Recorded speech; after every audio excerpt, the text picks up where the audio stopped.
why eating breakfast before the UVB light kicks in is important. Yeah, so it's actually UVA, but number one, you're most insulin sensitive first thing in the morning. So that means you can clear the nutrients more effectively that you're taking in.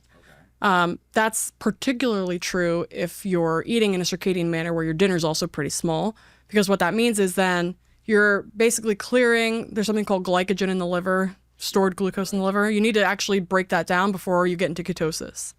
If you're eating a big, heavy carb-loaded dinner meal, you're not going to get into ketosis during sleep. You're supposed to be getting into ketosis during REM sleep, the later sleep cycles, and then that really synergizes with the sunset, or the sunrise rather, in the morning to get mitophagy going.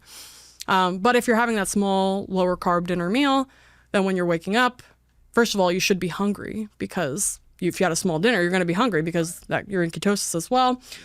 And then you're eating in that first window, and then when UVA light comes into the picture, that starts to put the brakes on mitochondrial metabolism. So first of all, you're not going to want to eat as much because your appetite's going to be suppressed. So that should be a sign that things are working well.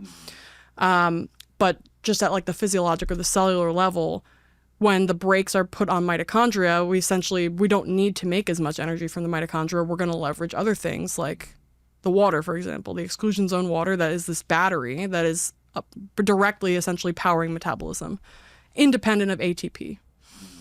So it's more of like, I would say the details aren't as important. The main part of the story is that if you're eating in a more circadian fashion and you're in alignment with the sun, then your appetite should naturally mirror what's good for you.